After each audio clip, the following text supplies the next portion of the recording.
లేవు. లేదా మొట్టమొదటి మనకు ఆ సూర్యుడు అనేటువంటి వాడు ఉండాలి. తర్వాత ఇక్కడ ఆత్మ ఇది ఆత్మవిధానం అని చెప్పడంలో ఆత్మ అంటే నేను అని అర్థం. నేను మన్ని మనం అని చెప్పుకోవడం. ఈ నేను అనేటువంటిది మనలో పాజిటివ్గా అయితే ఆత్మకారకత్వం, నెగిటివ్గా అయితే అహంకారం అంటాం. అహం అనేటువంటి భావన, నేను అనేటువంటి భావన. అయితే అది కూడా మనకు అవసరం. నేను అనేటువంటిది లేకపోతే మనకి ఈ జీవితం అనేటువంటిది లేదు. దాన్ని ఇచ్చేటువంటి వాడు మనకి కుజుడు. ఈ కుజుడు వల్లే నేను అనేటువంటి ఒక గుణము, ఏదైనా సాధించాలి అనేటువంటి ఒక పట్టుదల, ఇటువంటివన్నీ వస్తాయి. అంచేత ఆత్మ అని అండంలో కుజుడిని కూడా చెప్తారు. ఆత్మవిధాం ఆత్మ, ఆత్మవేత్తలైనటువంటి వాళ్ళకి ఆత్మ అంటే జ్ఞానం, అది బుధుడు ఇస్తాడు. అంచేత అక్కడ బుధుడిని కూడా చెప్పారు. అంటే నేను అనేటువంటి పర్సనల్గా కనుక మనం తీసుకుంటే అది కుజుడు. అందరిలోనూ ఉండేటువంటి నేను అనేటువంటి జ్ఞానంగా కనుక మనం తీసుకుంటే అది బుధుడు. అంచేత ఇద్దరి కింద కూడా వస్తారు. క్రతుశ్చ యజతాం, యజతాం యజ్ఞయాగాదులు చేసేటువంటి వాళ్ళకి క్రతు, ఆ యజ్ఞమైనటువంటి వాడు ఆయన, యజ్ఞస్వరూపుడు ఆయనే. అంటే గురుడు. మనకి ఏదైనా సరే లోకంలో ఉండేటువంటి జ్ఞానానికి కానీ ఈ యజ్ఞయాగాదులకు కానీ వీటన్నిటికీ కూడా బృహస్పతి మనకి గురువు కింద లెక్క. అంచేత గురువు, అంచేత యజ్ఞము అని అనడంలో గురుడిని కూడా స్మరించాడు. తర్వాత మనం చేసేటువంటి యజ్ఞాలన్నీ కూడా ఈ సూర్యుడికే చెందుతాయని చెప్పి అర్థం. భర్త అమర జ్యోతిషాం, అమరమైనటువంటి జ్యోతిష్యులు అంటే ఎప్పుడూ వెలుగుతూ ఉండేటువంటి వెలుగులకి, అంటే నక్షత్రాలు మొదలైనటువంటి వాటికి భర్త, ఆయన అధిపతి అయినటువంటి వాడు. ఇది శుక్రుడు. అంటే ఎప్పుడూ నిరంతరముగాను వెలుగు అనేటువంటిది, శుక్రం అనేటువంటిది ఇలాగ ఉంటూ ఉండడం వల్లే మానవులు అనేటువంటి వాళ్ళు అలాగ వెలుగులుగా మళ్ళీ అందులోంచి వచ్చి అవనటువంటిది అవుతుంది. అంచేత శుక్రుడిని స్మరించడం అనేటువంటిది జరిగింది. అంటే ఈ వెలుగులన్నిటికీ కూడా పెద్ద వెలుగు ముద్దు సూర్యుడు. అంటే సూర్యుడి గురించి మనం అన్వయం చేసుకుంటే పెద్ద వెలుగు ముద్దు కింద ఇది చెప్పుకుంటాం. శుక్రుడి గురించి కనుక చెప్పుకుంటే ఎప్పుడూ వెలుగుతూ ఉండేటువంటి ఆ శుక్రము అనేటువంటి దాని ద్వారా మళ్ళీ జీవించడానికి వచ్చేటువంటి భర్త, భర్తృ శబ్దము భర్తృకారకుడు, కళత్రకారకుడు. భర్త కానీ స్త్రీకి భర్తని, పురుషుడికి భార్యని సూచిస్తాడు కాబట్టి శుక్రుడు. లోకానాం ప్రళయ ఉద్భవ స్థితి విభు, ప్రళయము ఉద్భవము స్థితి ఈ లోకములకు కల్పించేటువంటి వాడు. లోకములు రావడం అనేటువంటిది, నిలవడం అనేటువంటిది, మళ్ళీ ప్రళయం అనేటువంటిది, ఇవన్నీ కూడా ఈయన వల్ల అయితే. ఇందులో లోకముల యొక్క ప్రళయం అంటే శని, మనకి అంతాన్ని శని సూచిస్తాడు. అంచేత శనిని కూడా ఇందులో చూశాడు. ఇలాగా అనేకథ యహశ్రుతో, ఎవరైతే ఇలాగ అనేక రకములుగా శృతి యందు వేదమునందు కీర్తింపబడ్డాడో, అంటే ఇన్ని రకాలైనటువంటి లక్షణాలతోటి గుణాలతోటి ఎవరినైతే వేదములో కీర్తించారో సహా ఆయన నహ మనకి వాచం దదాతు, వాక్కునిచ్చుగాక. ఆయన మనకి వాక్కునిచ్చుగాక అంటే ఆయన మొట్టమొదటి గ్రంథాన్ని రాస్తూ ఈ గ్రంథములో చక్కగా నేను రాయాలి అనేటువంటి ఉద్దేశంతో ఆ గ్రంథాన్ని చక్కటి మాటలతోటి, చక్కటి కూర్పుతోటి ఉండాలి అని చెప్పి సూర్యుడిని చక్కటి వాక్కుని మాత్రం నాకు ప్రసాదించవయ్యా అని చెప్పి కోరుకుంటున్నాడు. ఇంకా ఇంకొక రెండు చెప్తున్నాడు. అనేక కిరణ, సహస్ర కిరణుడు అని చెప్పి పేరు సూర్యుడికి. 1000 కిరణాలు ఉన్నటువంటి వాడు, అంటే అనేకమైనటువంటి కిరణములో ఉన్నటువంటి వాడు. త్రైలోక్య దీప, 3 లోకములకి కూడా దీపమైనటువంటి వాడు. అంటే వెలుగు అనేటువంటిది మనకి 3 లోకాల్లోనూ కూడా ఉందని చెప్పి చెప్తాం.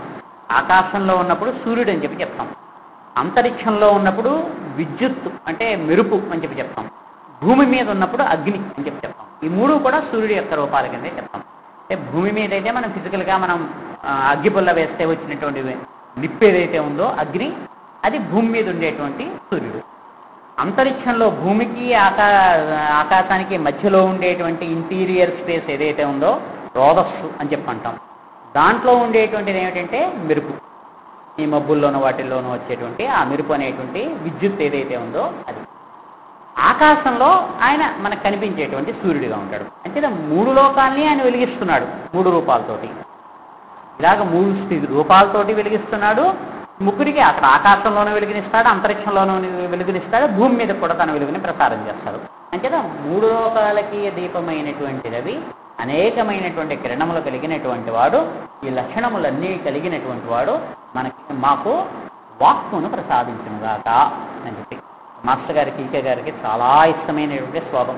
అంటే నిత్యము ధ్యాన శ్లోకంగా చదువుకోవాలి జ్యోతిష్ శాస్త్రం నేర్చుకునేటువంటి వాళ్ళందరూ అని చెప్పి మొట్టమొదటి ఎప్పుడూ కూడా ఈ శ్లోకాన్ని మాకు చెప్పేవారు. అంటే రోజు కూడా ఈ శ్లోకాన్ని మనకి దేవుడి దగ్గర కూర్చొని మనం చదువుకున్నట్టు కంటే జ్యోతిష్ శాస్త్రాన్ని అభ్యసించదలుచుకునేటువంటి వాళ్ళు, అధ్యయనం చేసేటువంటి వాళ్ళు రోజు ఈ శ్లోకం చదువుకుంటే సూర్యుడిని స్తుతించినట్టు అవుతుంది, అందరు గ్రహాలని కూడా మనం స్మరించుకున్నట్టుగా అవుతుంది.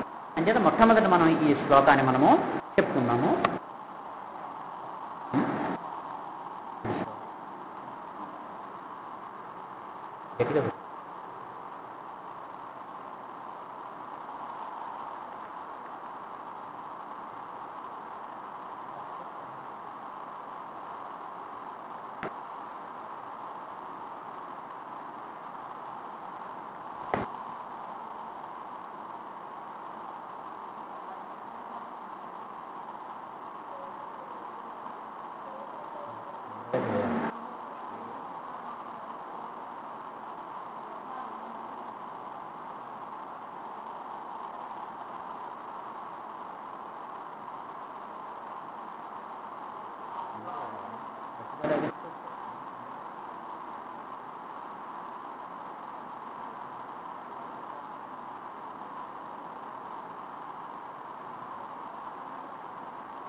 అంటే మనకి సంబంధించినంత వరకు ఎస్ట్రాలజీలో 2 బ్రాంచెస్ ఉన్నాయి.